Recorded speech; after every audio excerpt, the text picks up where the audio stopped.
Bismillahirrahmanirrahim. Assalamu alaikum. How are you all? I hope you all are fine. We are on chapter 2, Human Nervous System. It is our lecture number 10. It is about neurodiversity. Neurodiversity क्या है इसके बारे में हम पढ़ चुके हैं. हमारा आज का टारगेट क्या है, लर्निंग आउटकम होगा हमारा. Describe neurodiversity as a form of natural human variation and recognize the diverse ways people function in society. इसके भी दो हिस्से हैं पहले एसएलओस की तरह. Describe neurodiversity as a form of natural human variation. इस न्यूरोडाइवर्सिटी की डेफिनेशन, उसके कैरेक्टरिस्टिक्स, उसके डिफरेंट टाइप्स हम लेक्चर नंबर 9 में स्टडी कर चुके हैं.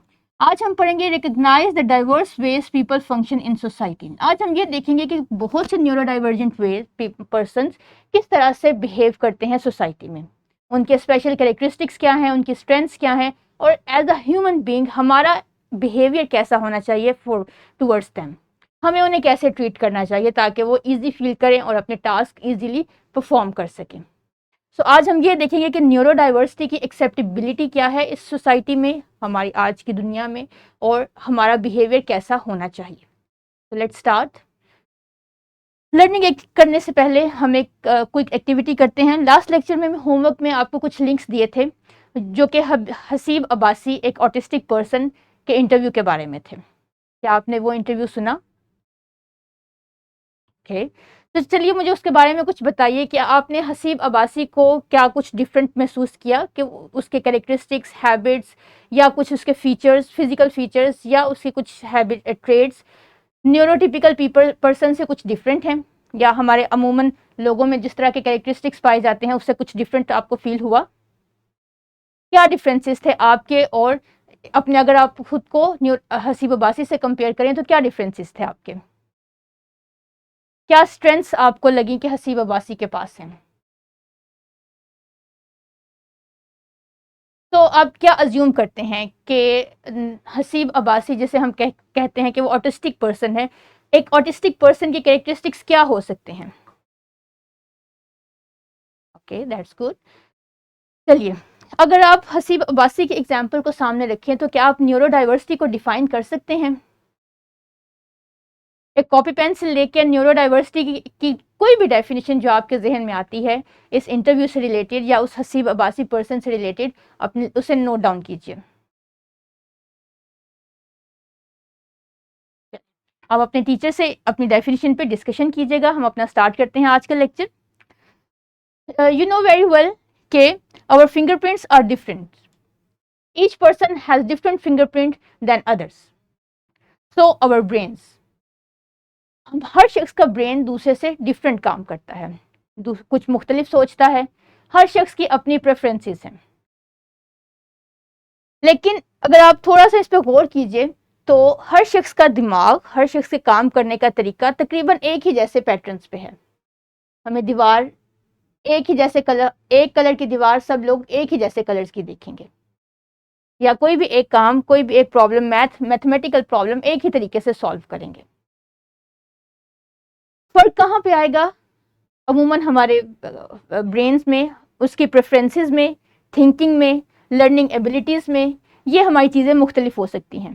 किसी को अगर ऑरेंज कलर का ड्रेस पसंद है तो किसी दूसरे शख्स को पिंक कलर का ड्रेस पसंद हो सकता है. अपनी स्किल्स और एबिलिटीज़ की बुनियाद पे लोग डिफरेंट होते हैं, उनमें डिफरेंट स्टेटस एग्जिस्ट करते हैं. कोई बहुत हाई रैंक पे होता है, कोई लो रैंक पे होता है. किसी को पढ़ना अच्छा लगता है तो किसी को लिखना अच्छा लगता है. So there is a difference among our skills, preferences, thinking style, learning ability, all these things. लेकिन overall हमारे ब्रेन एक ही पैटर्न पे काम करते हैं. इन ऐसे लोगों को हम कहते हैं न्यूरोटिपिकल पीपल. इसकी एग्जाम्पल आप भी हैं, मैं भी हूँ, हमारी क्लास के बहुत से स्टूडेंट्स भी इसकी एग्जाम्पल हैं. लेकिन there are some brains that work and think differently. They have diverse skills, they act differently. Their sensory processing is different. इनकी कुछ सेंसेस, कुछ स्पेशल पर्सन्स के सेंसेस बहुत शार्प हो सकती हैं.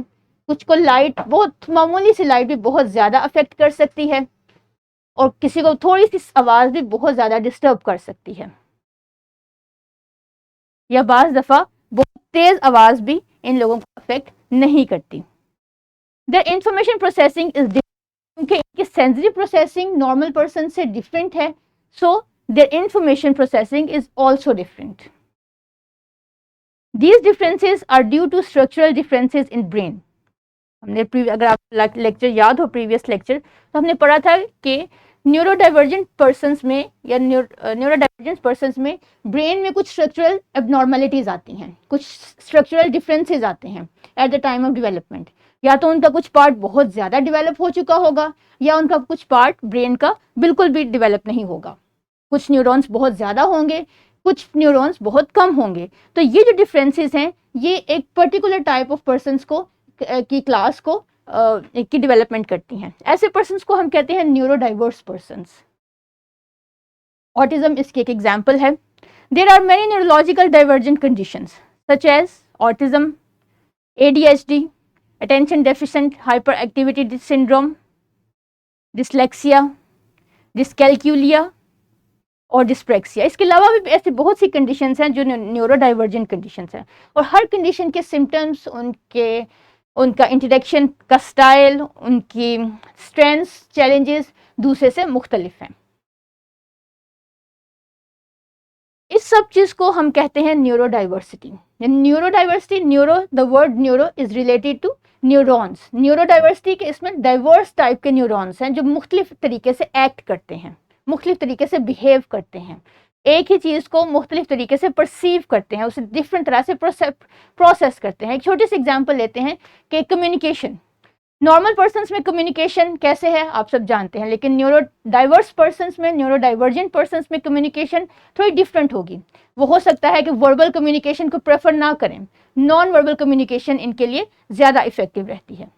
अपने जेस्चर्स की मदद से, डिफरेंट साइंस की मदद से, डिफरेंट एक्शंस की मदद से कम्युनिकेशन इनके लिए ज़्यादा इफेक्टिव होगी। तो कोई भी पर्सन जब एक रूटीन से या एक टिपिकल पैटर्न से हट के काम करेगा, so will include it in neuro diversity. इसके डिफरेंट टाइप्स भी हम डिटेल से पढ़ सकते हैं। The neuro diverse people think differently, they act differently. क्यों? क्योंकि इनकी स्किल्स बहुत ज़्यादा स्पेशलाइज्ड हैं। इनकी कम्युनिकेशन स्किल्स समटाइम्स बहुत शार्प हो सकती है, इनकी कॉन्सेंट्रेशन स्किल बहुत शार्प हो सकती है, इनकी फिजिकल एक्टिविटी स्किल्स बहुत शार्प हो सकती हैं। इस तरह से इनकी स्किल, जो न्यूरो डाइवर्स पर्सन हैं, इनकी स्किल्स नॉर्मल पर्सन से कुछ हट के होंगी। For example, autistic persons are highly creative, they are very good at problem solving and pattern recognition. इसी तरह ADHD persons are highly energetic, enthusiastic, multitasking and generating new ideas. एक example है, Bill Gates, a very non person, is also suffering from ADHD. Emma Watson, a very talented actor, is also suffering from ADHD. तो आपने देखा कि ऐसे जो persons हैं उनमें thinking ability normal neurotypical person से बहुत ज़्यादा बेहतर है, शार्प है, एक्टिव है। इसी तरह से एक और हमारी न्यूरोडाइवर्स स्टेट है dyslexia. Dyslexia, the person with dyslexia see big picture and think outside the box, they are good at visual thinking and problem solving. Picture में, मैथमेटिकल प्रॉब्लम सॉल्व करने में डिसलेक्सिया के पर्सन्स बहुत sharp हैं। इसी तरह से dyspraxia, people with dyspraxia are good at physical coordination, spatial reasoning and problem solving. Spatial reasoning क्या है? स्पेशल रीजनिंग के एक एग्जांपल आप देख सकते हैं स्क्रीन पे भी कि किस तरह प्रॉब्लम, पजल सॉल्विंग इसके एक एग्जांपल, एक अच्छी एग्जांपल है। पजल सॉल्विंग करना, प्रॉब्लम सॉल्विंग करना डिसलेक्सिया के पर्सन की एक स्पेशलिटी है, ये उनकी स्ट्रेंथ है। तो इन्हीं तरह आपने देखा कि हर ऑटिस्टिक पर्सन की कोई ना कोई स्ट्रेंथ है, तो इन स्ट्रेंथ्स को यूज करते हुए इन ऐसे पर्सन्स की स्पेशल ट्रेनिंग करके हम इन्हें सोसाइटी में बहुत यूजफुल पर्सन्स बना सकते हैं। हाइपर फोकसिंग एबिलिटी, ये भी और न्यूरो डाइवर्जेंट पर्सन्स की एक स्पेशल कैरेक्टरिस्टिक है। इसके साथ साथ इन तमाम स्ट्रेंथ्स की वजह से न्यूरो डाइवर्स पर्सन्स अपनी सोसाइटी के लिए बहुत ज़्यादा एडवांटेजियस हो सकते हैं।